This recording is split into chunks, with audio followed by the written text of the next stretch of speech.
안녕하세요. 반갑습니다. 이재진의 상한가 랠리입니다. 오늘 제가 준비한 주제는 카카오 정부 규제 악재 저가에 쓸어 담아라라는 주제로 영상을 준비했습니다. 말 그대로 최근 정부 규제로 인해서 주가가 하락하고 있는 현재 상황에서 어디가 저점이 될 것인지 궁금해하시는 분들이 굉장히 많습니다. 워낙에 좋은 기업이기도 하기 때문에 지금 당장 뭐 손절을 생각하시는 분들보다는 보유를 어떻게 보유할 것인가, 추가 매수를 할 것인가, 한다면 언제 할 것인가에 대한 고민을 하시는 분들이 많을 거라고 생각이 돼요. 그러면 본격적으로 카카오라는 이 주식 어떻게 대응해야 될지 여러분들께 제 조심스러운 의견을 전달해 드리고자 합니다. 제가 말씀드린 내용도 100% 저보다 정답이 아닙니다. 하지만 정말 기본적인 부분도 아직 모르시는 우리 투자자 여러분들이 너무나도 많기 때문에 이 기본적인 내용에 근거해서 여러분들께 카카오에 대한 상세한 대응 전략 말씀드려 보도록 할 테니까 여러분들께 잘 시청하시면서 여러분들의 투자에 조금이라도 도움이 되셨으면 좋겠습니다. 최근 카카오는 이런 악재에 시달리고 있습니다. 아래 보시면 논란에 대한 이슈죠. 일방적인 이용료 인상, 카카오 모빌리티, 카카오 택시죠. 골목권 침해, 골목상권 침해했다. 카카오 모빌리티에서 꽃하고 간식, 샐러드를 배달했고요. 아, 와이어트, 와이어트 카카오 헤어샵에서 지분 매각이나 카카오 상표 떼는 방식으로 사업을 했는데 이것이 논란이 됐고요. 그리고 가족 승계 아니냐. 이거 또다시 과거부터 있었던 이게 경영권 승계 아니냐. 라는 이야기가 계속해서 나왔습니다. K큐브 홀딩스. 이런 이야기가 자세히 나왔거든요. 거기다가 추가적으로 카카오페이 상장 연기까지 진행이 되게 되면서 카카오라는 주식은 하락세를 멈추지 못하게 되어 버렸습니다. 실제 카카오라는 주식이 굉장히 잘 나가다가 최근에 많은 악재와 함께 하락을 하게 되는 모습을 여러분께 직접 보실 수가 있습니다. 연달아서 두 방을 맞게 되면서 주가가 많이 하락했죠. 고가 대비해서 단기 고가 대비해서는 저가까지는 마이너스 25% 가량까지도 빠졌기 때문에 뭐 지금 안 해도 마이너스 22% 정도 되죠. 너무도 고통스러운 현재 상황이 아닐까 싶습니다. 이러한 상황에 카카오라는 이 기업도 가만히 있지 않았습니다. 어떻게 했냐면 카카오 골목상권 사업을 철수했고 논란이 된 걸 철수했고 민심을 좀 되돌리기 위해서 3천억 상생기금을 조성을 했고요.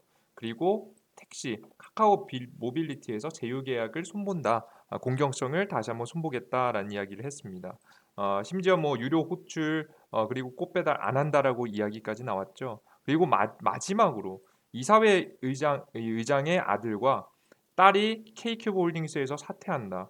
그러니까 지금 현재 경영의 핵심이 되고 있는 K큐브 홀딩스라는 회사에서 사퇴까지 하게 되면서 경영권 승계에 대한 악재까지 전부 다 없애버리는 모습이죠. 그럼에도 불구하고 지금 국강 승인 나선다라는 내용까지 현재 나와주고 있습니다. 증인으로 채택돼서 아마 이때 가가지고 굉장히 많은 이야기를 듣지 않을까라는 생각을 해요. 다양한 정부가 규제가 진행되고 있는 상황에서 정리해 보면 다양한 정부 규제가 진행되고 있는 상황에서 전방위적인 악재 해소에 돌입했다라고 보시면 됩니다. 그런데 좀 아쉬운 점이 뭐냐면 이 정도로 카카오가 나섰으면 물론 바로 전고점까지 튀어 올라가는 거 바라지 않으실 겁니다. 적어도 하락세는 멈추거나 적어도 반등 절반 정도까지의 단기 반등 정도는 나와줄 만한데 보시는 바와 같이 반등이 안 나와주고 있는 현재 모습이죠. 우리 투자자분들은 이런 생각도 할 겁니다. 과도한 규제 때문 아니야? 이거 규제 떨어지고 있는 거 아니야? 이거 규제 때문에 이거 박살나고 있는데 이거 언제까지 기다려야 돼? 이렇게 대응도 하면 주가 반등할 만하지 않나? 라는 고민을 좀 하실 겁니다. 근데 실제 제가 이것을 보면서 많은 고민을 해봤습니다. 여러분들 많은 고민을 해보셨겠지만 정리하자면 우리가 필요한 고민은 요겁니다. 어떻게 이렇게 빠질 이슈인가? 라는 부분을 첫 번째 해석해 보셔야 될 것 같고요. 이렇게 과하게 20%까지 시가총액이 몇십 조가 녹아버릴 정도의 악재인가에 대한 부분 생각해 봐야 될 것 같고요. 두 번째, 악재 해소 노력이 진행 중이다. 그러나 지금 계속해서 하락하는 이유는 뭘까에 대한 고민을 한 번 더 풀어봐야 될 것 같고요. 그러면 이것 이외에 다른 원인은 없을까? 라는 생각까지 해봐야겠죠. 여기에서 해답을 찾지 못한다라고 하면 다른 악재는 없을까? 라는 고민을 좀 해봐야 됩니다. 이렇게 해서 세 가지 고민을 굉장히 많이 해보다 보니까 재밌는 특징을 좀 알게 됐습니다. 최근에 정부 규제 악재로 인해서 카카오라는 주식이 빠지면서 외국인 자금이 어마무시하게 이탈하는 모습을 보실 수 있습니다. 아래 보이시는 것은 공매도 수량입니다. 공매도가 대량으로 터지면서 외국계 자금이 이탈하고 있습니다. 재밌죠? 근데 이런 특징을 가지고 있는 종목이 최근 카카오뿐만이 아니었습니다. 네이버도 똑같이 마찬가지로 똑같은 악재를 맞았죠. 공매도가 엄청 상승하면서 외국계 자금이 이탈합니다. NC소프트입니다. 최근에 신작이 민심이 안 좋다라는 이슈와에 주가가 이 종목도 한 20% 정도가량 빠졌는데요. 실제 빠지는 구조도 보시면 아시다시피 공매도가 엄청나게 많이 퍼지면서 외국계 자금 위주로 빠져나갑니다.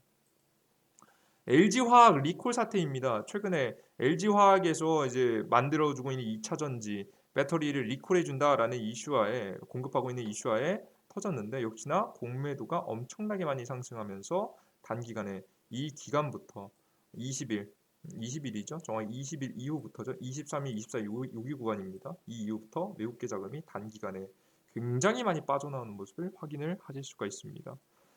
그리고 최근에 삼성전자도 악재를 맞고 떨어진 적이 있었죠. 반도체 가격 하락입니다. 똑같이 공매도가 겁나게 터지면서 외국계 자금이 대량으로 이탈하는 모습입니다. 그나마 그래도 삼성전자는 최근에 갤럭시 폴드가 잘 팔리게 되면서 그나마 반등세를 이어가는 모습이었죠. SK 하이닉스도 마찬가지입니다. 타이밍 보시면 아시겠지만 외국계 공매도가 엄청나게 많이 올라가면서 단기간에 5일부터죠. 여기 5일부터 쭉 하방을 빼는데 외국계 자금이 대거 이탈을 하게 되는 모습입니다. 그 다음에 저가 매수세가 들어주면서 매수세가 들어왔지만 결국에는 반등은 하지 못하고 지금 현재 하락한 거에 절반도 복구하지 못한 현재 상황에서 횡보를 하고 있는 현재 모습이죠. 최근에 어, 삼성 SDI입니다. 3분기 이익이 부진하고 배터리 분할이 우려가 있다라는 뉴스와에 최근에 악재를 맞고 있는 삼성 SDI입니다.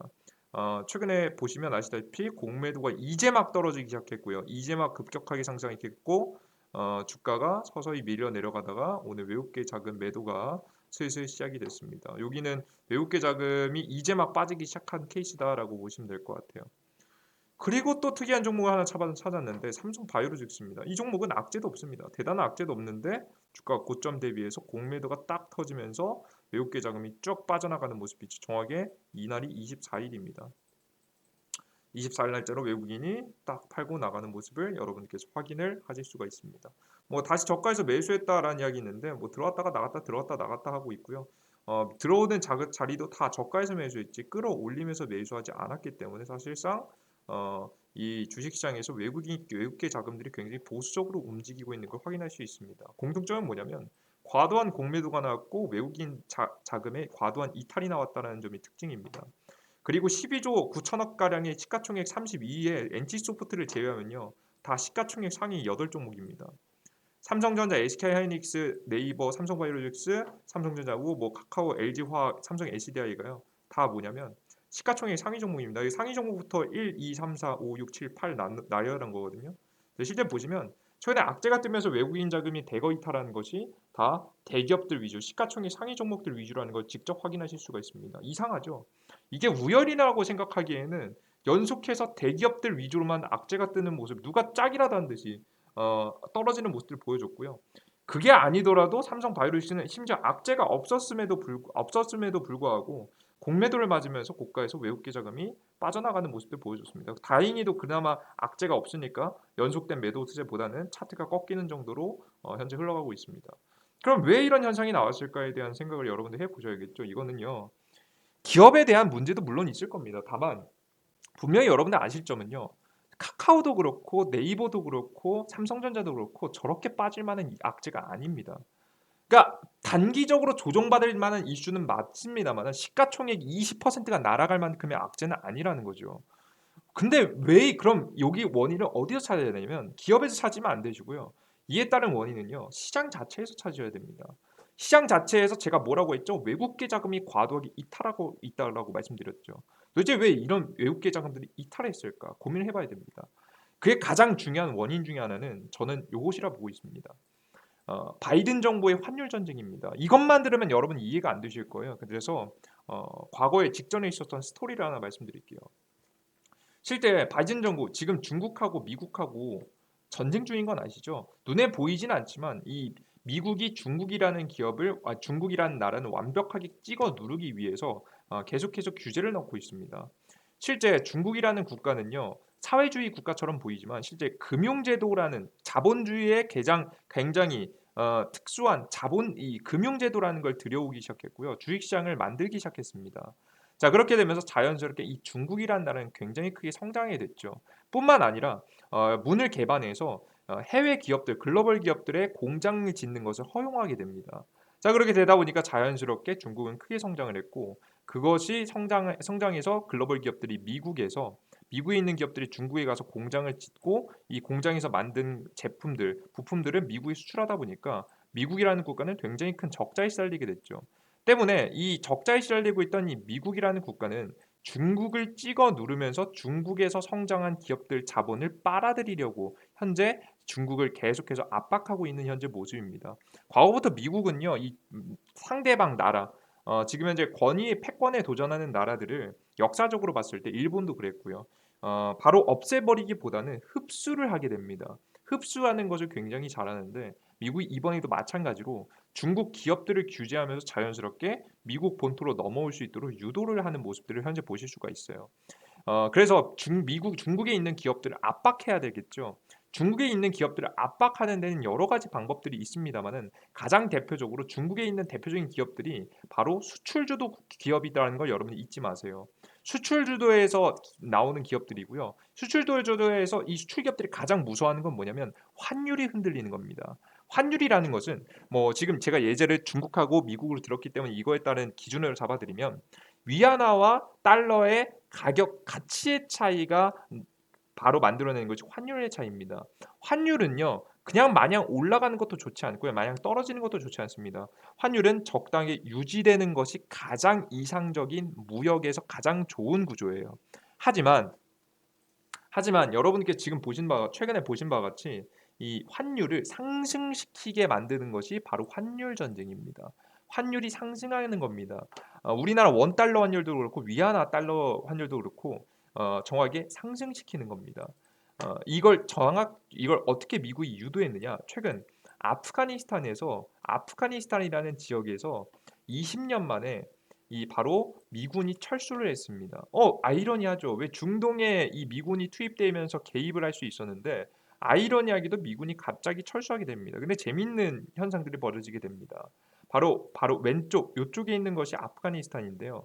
이쪽에 있는 아프가니스탄에 점령 직전에 이 아프가니스탄이라는 지역에 탈레반이라는 무장 단체가 있는데요. 이 탈레반이라는 이 무장 단체가 아프가니스탄을 점령하기 직전에 여기가 미국이 개입한 거예요. 그래서 점령을 막고 계속해서 대치를 해왔습니다. 그래서 탈레반이라는 이 단체가 사실상 아프가니스탄을 먹기 직전이었는데 이 미국이 이번에 20년 만에 빠져나오면 당연히 탈레반이라는 이 무장 단체가 이 아프가니스탄이라는 지역을 차지하게 되겠죠. 근데 재밌는 점은 이 지역이 바로 중국과 맞닿아 있는 지역이다라고 여러분들 보시면 될 것 같아요. 그래서 실제 위구르족이라는 이 지역의 사람들이 중요한데 이 사람들은요. 신장 위구르 자치구라고 해서요. 종교도 다르고 성향도 다르고 인종도 다릅니다. 자 그렇기 때문에 사실상 이 뭉칠 수 없었음에도 불구하고 중국이 합병시켜 버린 거예요. 합병시켜서 "아 너는 중국 해."라고 이제 거의 뭐 강제화하다시피 한 거죠. 자 그러다 보니까 이 위구르족은 항상 불만이 많았습니다. 우리는 항상 이 독립하고 싶어 하는 의지가 굉장히 컸음에도 불구하고 중국이 최근에 성장세가 강했기 때문에 이것에 대들지 못했을 부분이죠. 근데 이 탈레반이라는 이 무장단체가 위구르족이요. 공통점이 있습니다. 바로 뭐냐? 이슬람 종교의 성격을 가지고 있습니다. 위구르족, 이슬람. 아프가니스탄 무장단체 탈레반, 이슬람 무장단체. 그럼 여러분들께서 자연스럽게 이 위구르족이 독립을 하기 위해서 누구를 끌어들일 가능성이 커진 거예요? 탈레반을 끌어들일 가능성이 커지게 된 거죠. 그래서 중간에 미국이 빠지게 되면서 중국과 탈레반이 잘못하면 무장단체잖아요. 그죠? 전쟁이라는 분위기가 벌어지게 됩니다. 그래서 실제 이 탈레반이라는 이 무장단체가 언제든지 전쟁에 대한 분위기를 만들 수 있고요. 그에 따라서 전쟁이라는 키워드에 따라서 전 세계적으로 가장 안전하다고 평가를 받고 있는 달러, 항상 승리국이었던 달러, 전 세계 화폐들 중에서 가장 안전하다고 평가를 받는 달러로 자금들이 싹 이동하게 되는 모습을 여러분께서 확인을 하실 수가 있습니다. 그러다 보니까 단기간에 위안 달러 환율이 올라가게 되는 거죠. 정확하게 환율이 상승하고 있다는 소리는 무슨 소리냐면 외국계 자금으로 외국계 자금이 이탈하고 있다. 위안화를 가지고 있었던 이 위안화로 가지고 있었던 이 자금을 달러로 환전해서 해외로 나간다라고 보시면 될 것 같아요. 아시겠어요? 예를 들어서 이런 거죠. 중국에 있는 주식을 팔고 우리가 환율이 크게 변동하지 않으면 다시 매수한다라고 보시면 돼요. 근데 실제 중국 주식을 위안화로 가지고 있다가 팔고 달러로 바꾼다는 얘기는 무슨 얘기냐면 환율의 그 수수료도 들기 때문에 사실 이걸 바꾸는 게 어려운 판단입니다. 근데 바꾼다는 이야기, 빠져나간다니 환율이 상승하고 있다는 얘기 무슨 얘기냐면 다시는 외국계 자금이 돌아오지 않을 자금이 빠져나가고 있다라고 생각하시면 될 것 같아요. 이에 따른 영향 대한민국도 당연히 받겠죠. 왜냐하면 우리나라 같은 경우에는 한국 수출입 대상국 1순위 중국입니다. 수출도 그렇고 수입도 그렇고 중국입니다. 게다가 한국에도 똑같이 주한미군이 주둔하고 있고요. 잘못하면 아프가니스탄 꼴난다라는 이야기가 나올 정도로 이야기가 있죠. 그죠? 연관이 당연히 한국은 있을 수밖에 없습니다. 게다가 대한민국 현재 정권은 친중 정권에 좀 더 가깝죠. 완벽한 친중 정권이다라고 말씀드리지 못합니다. 항상 정치권은 비율의 차이입니다. 어느 누구와 조금 더 친하냐의 차이인데 지금 현재 정권은 여러분들 다양한 정책들을 보시면 아시겠지만 중국하고 조금 더 친한 건 사실이기 때문에 중국이 이렇게 흔들려 버리면 우리나라 국내 환율도 흔들려 버립니다. 최근에 신고가를 찍었죠. 다시 눌림목 나왔다가 최근에 환율 다시 올라가고 있습니다. 원달러 환율이 치솟고 있다는 거죠. 그러면 자연스럽게 우리나라 원화를 이 삼성전자를 사고 있었던 이 외국계 자금들이 이 원화를 달러로 바꿔가지고 삼성전자를 팔고 이 판 자금을 가지고 달러를 바꿔서 나가는 겁니다. 그래서 원달러 환율이 폭등하고 있는 거예요. 이해되셨어요, 여러분들? 그럼 어떤 현상이 나오냐? 우리나라 지수는 약한 지수가 됩니다. 약한 주식시장이라는 건 무엇을 의미하냐면 주식시장이 올라가지 않는다. 지금부터 계속해서 하락만 보인다라는 이야기가 아닙니다. 올라가지만 조금밖에 안 올라가고 하락할 땐 크게 하락하는 겁니다. 실제 최근에 미국 나스닥 지수가 박스권을 그리면서 호재와 악재를 동시에 보여주면서 박스권 상승을 하고 있는 반면 우리나라 코스피 지수는 어떻게 됐죠? 우하향 패턴을 보이고 있고요. 그나마 괜찮다라고 하는 코스닥 지수는 흔들리고 있습니다. 전고점 넘지도 못했어요. 근데 미국 나스닥 지수는 계속 떨어지더라도 우상향 패턴을 보여주고 있는 것 여러분들께 보이실 겁니다. 이게 단기간에 끝나면 굉장히 이 환율 전쟁이 단기간에 끝나면 굉장히 좋습니다. 금방 끝나면 좋죠. 다 같이 그걸 저도 원합니다. 하지만 2018년도, 2020년도 환율 전쟁을 보시면요. 이게 트럼프 정권 때 벌어진 일이거든요. 지금은 현재 바이든 정권이죠. 똑같이 환율 전쟁하는 건데요. 어, 보시면 아시다시피 정확히 2018년도부터 20년도까지 코로나 바이러스가 터지기 전까지 굉장히 크게 장기간 지속됐는데 미국의 나스닥 종합 지수를 보시면 우상향 패턴을 만들죠. 결국에 흔들리고 조정받을 때도 있지만 상승하는 흐름들을 보여주게 됩니다. 하지만 우리나라 코스피 지수는 실제 2018년부터 20년도 어떻게 됩니까? 우하향 패턴을 보여주게 됩니다. 왜? 리스크가 너무 많기 때문에 지금 악재를 맞고 급락을 하게 되는 구조를 가져가게 되는 거예요. 이게 항상 뭐라고 했죠? 반등할 때 조금 반등하고 급락할 때 악재에 심하게 반응한다. 심하게 반응한다. 심하게 반응한다. 심하게 반응하다 보면 우하향 패턴이 나오는 겁니다. 이게 우리나라 현재 지수의 현실입니다. 그래서 여러분들께 보시는 바와 같이 별거 아닌데 이 정도로 빠질 거 아니야. 5% 빠질 수도 있을 것 같아요. 10% 그래요. 우리 용인한 그래요. 그 마음 크게 잡아서 10% 조정받을 수 있을 것 같아요. 단기간엔 잠깐은. 근데 여러분들 20% 30% 빠질 만한 악재들이 아님에도 불구하고 지금 현재 카카오라든가 특히나 시가총액 상위 기업들을 중심으로 급락이 나오고 있는 것을 여러분들께서 확인할 수 있습니다. 이것은요. 기업의 문제가 아닙니다. 기업의 문제가 아니라 지금 현재 전 세계 글로벌적으로 문제가 되고 있는 환율 전쟁의 영향이다라는 말씀을 여러분들께 드려요. 그래서 외국인 자금을 나가는 걸 막기 위해서 부랴부랴 금리 인상을 했습니다. 금리 인상을 한 이유는 뭐 집값 잡겠다, 뭐 이런 저런 우린 지금 인상할 때다, 인플레이션 잡아야 된다 이런 저런 핑계를 대고 있는데요. 사실상 그게 중요한 명분이 아니고요. 그냥 이 환율 변동이 너무 심해가지고 이걸 막기 위해서 금리 인상 어쩔 수 없이 한 거예요. 물론 이것만으로도 완벽하게 막히지도 않습니다. 그래서 조금 있으면 우리나라는요, 제가 조심스러운 예언 하나 하겠습니다. 물론 제 말이 틀릴 수도 있습니다만은 조심스러운 예언을 하나 하면 금리 인상은 또 일어날 겁니다. 추가적인 금리 인상이 일어날 가능성이 높아요. 왜? 환율 전쟁은 이제 시작이니까. 환율 전쟁이 이제 시작이고 조금 있으면 미국의 부채 한도에 대한 논의가 나옵니다. 정확히 미국의 디폴트에 대한 얘기가 나올 건데 이 여기서 분명히 부채 한도가 인상이 될 거예요. 부채 한도가 인상된다라는 것을 여러분들께서 생각하세요. 근데 인상이 되게 되면요. 강달러 기조가 나옵니다. 강달러. 달러의 가치가 또 상승하는 거죠. 그건 아까 전에 말씀드렸지만 원달러 환율이 또 상승한다는 얘기랑 동일한 얘기예요. 결국에는 우리나라 주식시장은 어떻게 된다는 얘기예요. 하락할 수밖에 없다는 얘기를 말씀드리는 거예요. 아시겠어요? 무서운 시기가 분명히 올 겁니다. 이해되셨죠, 여러분들? 그런 부분들 여러분께서 알아두셨으면 좋겠고요. 다시 한번 말씀드리지만 기업들의 문제가 아닙니다. 글로벌적인 문제고요. 우리나라의 문제겠죠. 어, 우리나라의 문제겠죠. 카카오의 문제만으로 볼 수 없습니다. 카카오는 적극적으로 해명되었고요. 적극적으로 나섰습니다. 그럼에도 불구하고 외국계 수급이 들어오지 않는 이유는 시장 문제입니다. 그럼 여러분들께서는 지금부터 카카오라는 주식 하나만으로 분석을 하실 수가 없고요. 카카오의 주식이 반등하기 위해서는 주식시장의 반등 타이밍이 있어야 이걸 알아야 여러분들께서 카카오라는 주식을 사실 수가 있는 겁니다. 언제 반등이 나올지 예상해 볼 수 있는 거예요. 저도 제가 신이 아닙니다. 그럼에도 불구하고 여러분들께서 아마 반등 타이밍을 원하실 거라고 생각이 됩니다.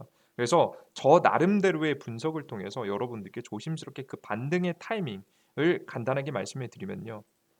환율 전쟁이 끝나는 시기거나 악재를 이길 만한 국내 경제 성장에 대한 기대감이 있어야 돼요. 사실 환율 전쟁이 끝날지 우리는 알 수 없어요. 이건 패스하고요. 악재를 이겨내서 단기간에 기대감을 형성하면서 올릴 수 있을 만한 이슈. 이게 우리가 분석할 수 있는 유일한 겁니다. 이게 실제 언제 있냐? 언제 있을 가능성이 높냐? 이번 연도 연말입니다. 이게 무슨 얘기냐? 이게 2018년도에서 20년도 사이 트럼프 정권 때 벌어졌었던 시장 하락 타이밍에 이제 나왔던 상승입니다. 이때 타이밍 언제냐? 2019년도, 2018년도에서 19년도로 넘어가는 사이에 문재인 정부에서 주도해서 정책에 대한 이야기가 강력하게 나옵니다. 이 신년이죠. 이제 신년이기 때문에 새로운 연도에 들어가기 때문에 정책 자금 이번 연도 정책 자금이 600조인데 600조에 대한 엄청난 이 자금을 어디다가 베팅할 건지에 대한 정부 정책 발표가 이루어지게 되고요. 그에 따른 기대감으로 주식시장이 반등하게 됩니다. 유동성 공급과 경제 성장에 대한 가능성들이 나와주게 되니까요. 그럼 자연스럽게 12월 달부터 준비해 놓으셨다라고 한다면 1월 달, 2월 달, 3월 달, 길게는 4월 달 정도까지 잠시 흔들리는 구간이 있겠지만 분명히 여러분들께서 수익 보고 상승 볼 만한 타이밍이 분명히 나오게 될 가능성이 높다라고 여러분들께 말씀을 드려요. 그럼 우리가 지금 현재 우리가 카카오라는 주식을 풀매수를 들어가기 위해서는 조금 인내하면서 중간에도 얼마나 좋은 타이밍이 있을 수 있습니다만 그건 우리가 예상할 수 있는 게 아니고요. 예상할 수 있는 것들 중에 전략을 잡아보면 우리의 풀매수 타이밍은 12월이다라는 생각이 듭니다. 게다가 12월 달 부근이 얼마나 중요하다라고 생각이 되냐면 신년이 넘어가고 나서 저는 분명히 카카오 계열사들의 상장, 대규모 상장이 다시 한번 다가온다라고 봅니다. 아직까지 상장이 안 된 것들을 보면요. 카카오 커머스, 카카오 모빌리티, 카카오 M입니다. 카카오 페이지도 지금 현재 보류되고 있죠. 제가 봤을 때는 여기 중에서 가장 저는 매력적이라고 보는 거 카카오 페이지, 카카오 페이 이거 요즘 보류됐죠. 요 중에서 가장 매력적으로 보는 거 카카오 M입니다. 카카오 M이에요. 이게 엔터 사업과 게임 산업이요. 콘텐츠 산업이 신규 상장을 할 때요. 고평가를 굉장히 크게 받습니다. 게다가 여기 보시면 뭐 기업 가치가 아직 적은데 이거 택도 없는 거 아니에요라고 말씀하시겠지만 현재 보시면 카카오 지분율이요. 가장 많습니다. 이 얘기는 무슨 얘기냐면 보통 기업의 덩치를 키워갈 때 유상증자를 통해서 유상증자라는 걸 통해서 규모를 키워가게 되는데 아직 유상증자에 대한 여력이 굉장히 많이 남아 있다는 거예요. 잠재력도 굉장히 크고요. 상장할 때 굉장히 유리합니다. 그리고 여러분들 카카오엠 여러분들이 직접 알고 계시겠지만 이 카카오엠에는 원래 과거에 어떤 회사였냐면 아이유가 속해 있는 그 기업이었습니다. 그 기업이 현재 카카오엠으로 바뀐 거예요. 인수되면서.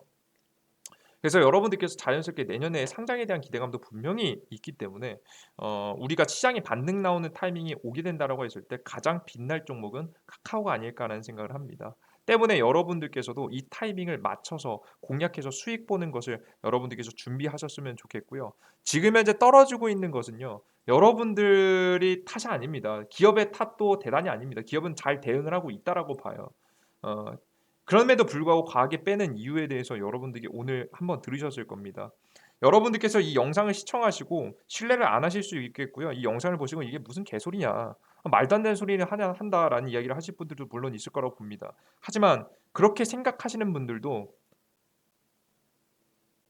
기억은 해 두시기 바랍니다.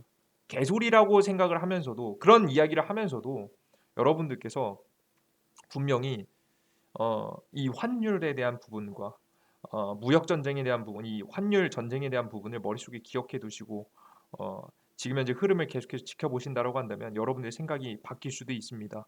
그 바뀌는 타이밍이라도 절대 늦지 않으니까 시장의 흐름에 맞춰서 그 타이밍 맞춰서 풀매수 타이밍 잡아 나가신다라고 한다면 더욱더 좋은 수익이 날 수 있지 않을까라는 조심스러운 말씀을 드립니다.